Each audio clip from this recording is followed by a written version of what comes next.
Very, very excited about today's guest. She's an absolute superstar person and had an awesome and short footballing career, but I'm really excited for everyone to hear her insights on what it was like playing at the top level.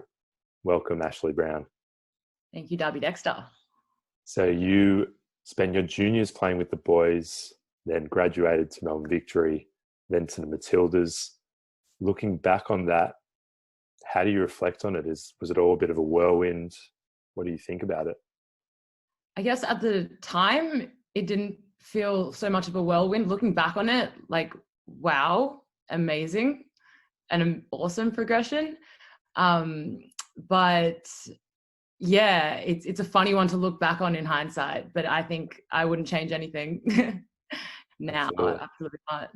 Well, on that topic of being able to change things, unfortunately, we can't change the past, but you suffered 3 ACLs in a row. Can you tell me about the moments where you kind of thought this might be all over, and the real feeling that you had in that moment? Yeah, I remember the first one. I just had my first caps with the Matildas and everything was going so well. And I was playing with Victory and it kind of happened out of nowhere. It wasn't a tackle, but it was confirmed ACL afterwards. And I'd heard of players doing the ACL. I knew it was common. I just never thought it would happen to me, and it did. And it didn't change my vision for a second. My dream was to get straight back into the Matildas as soon as possible, do the rehab, get the year done, smash it out, which I did. And in my first game back, I did it again, which was really hard. But I also knew what I had to do in order to get back. And I was like, I mean, not straight away. I wasn't that amazing. I took my time and was like, I can do this better. I've done it before. I can do it again. And so I did. And in my second game back, I re-ruptured it, which was, that was really hard. And it was, I guess, one of the first times I questioned whether or not I could make it as a footballer. And I guess it's different from males to females because it wasn't something that I could ever have as a sole career, though it was my dream as a player to play for the Matildas and play somewhere overseas and have that kind of lifestyle.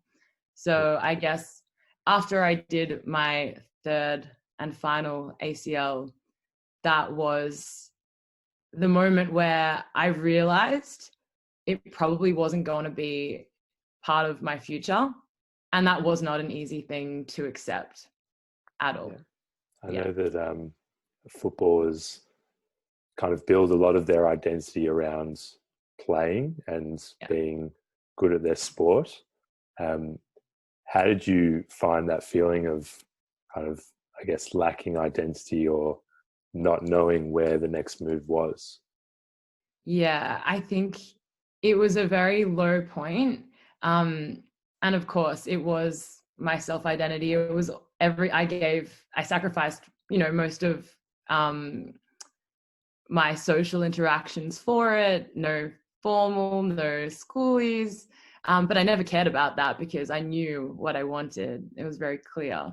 So I guess when I lost it, there was a big question mark that probably I still haven't answered.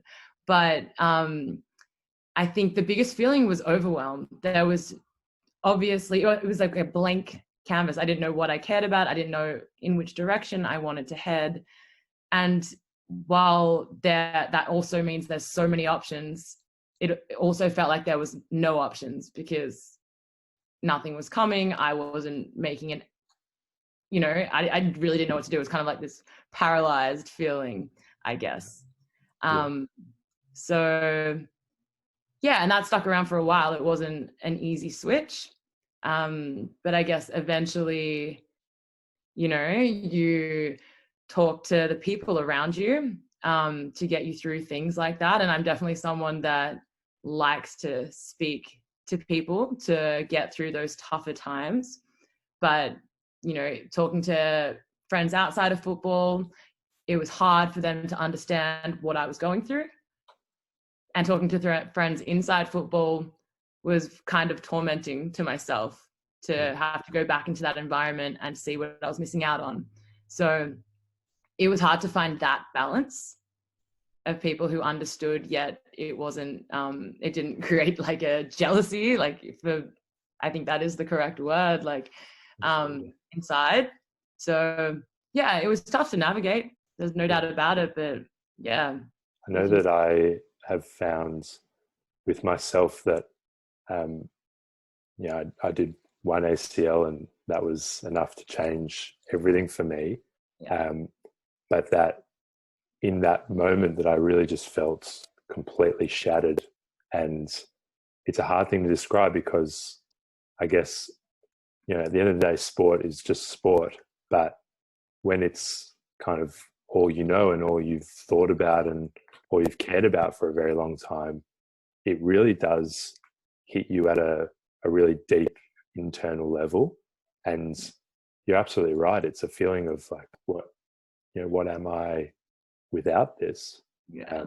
And it's actually, I feel really privileged, and it's a really sad thing that it happened to you, but I feel really privileged that I had someone like you to look at and see, well, this is a person who has taken hit after hit after hit and has managed to really get through it. And you're an incredibly optimistic person. And I've always found that spending time with you, that my outlook really brightened up. And that's a really amazing thing.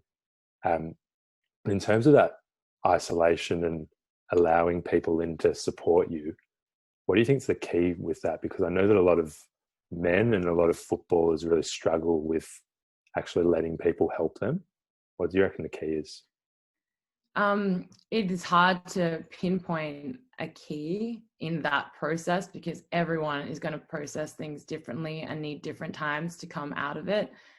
And I guess I think I learned that with my brother Geordie, who also suffered injuries time and time again, as did I, and eventually both career ending. And it was interesting to see the way we both got through that because it was really different. I threw myself around people to get me through that, and he didn't.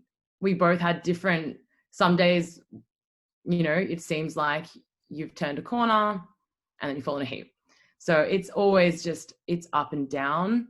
I think for me, the key was talking to people and learning to be able to share feelings and emotions, which I didn't come naturally, because I think learning and growing up playing with the boys, I tried to channel that masculine energy as much as I could to fit in, to prove myself. As I played football, it was all about striving and pushing and being disciplined, and they're all amazing things.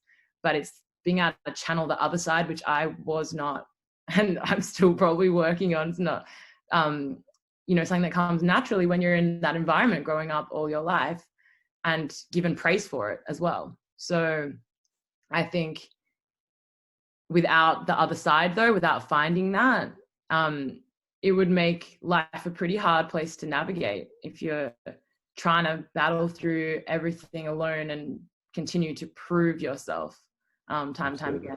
Yeah. I think that's really beautifully said, and it is that battling alone that results in so many men having issues that they never speak about, and then taking it to the extreme lengths to escape their pain. It's a really sad thing. And I think your advice is really important. Switching gear a little bit, do you look back on your football career much? And when you do think about it, is it dominated by those really dark injury moments, or are you able to really let yourself enjoy the fact that you were amazing at what you did and were at the really top level? It took a long time to reflect back on it in a positive way. Like for a long time, I always loved the highlights that always are special to me, no matter what. But I think now I can see so many positives that I learned, that are ingrained in my personality through football, like the discipline and teamwork and things like that are hugely important. But in saying that as well, it was only through injury that I opened my eyes to the world around me, because before that, it was a very narrow mindset. And I think to be a successful sports person, there is an element of being selfish. But, you know, in childhood, being that sporty kid that has a goal and is achieving things, it's, you know, you're praised for it. You're, you know, it's a really positive thing. So I think having the injury, going through that process and coming out the other side and realizing, you know, there's greater issues in the world in terms of, you know, the environment, climate change, just things I never would have paid attention to.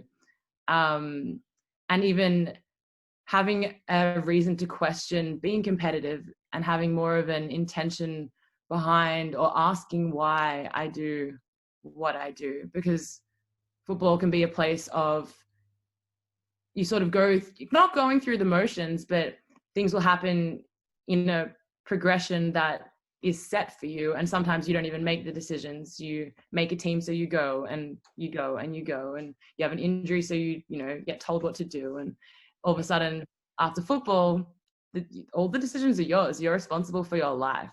So that's a big mindset switch. It's kind of confronting, and it was for a long time, but you find your groove. Yeah. I know that football for me in the past has definitely felt a bit all encompassing. And I know that being one dimensional can help that goal, but I actually think that I'm a better player for having a bit of balance now and kind of knowing what's important to me.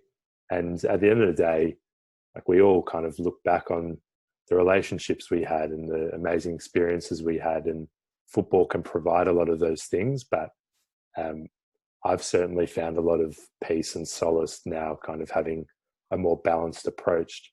And I think it's really important that people hear from someone like you, who obviously has experienced both extremes, but speaks so beautifully about how, you know, it is that balance that people are searching for, and that, you know, there will be tough times like an injury in life. Life will throw plenty of things at you, but letting people in and letting them support you will inevitably make you better and help you improve as a person and get back to the place that you want to be. So thanks for sharing your story so candidly, Ash. It's really important for people to hear. Thanks so much, Dubs, for having me. Always a pleasure. It's a pleasure. I'll see you soon.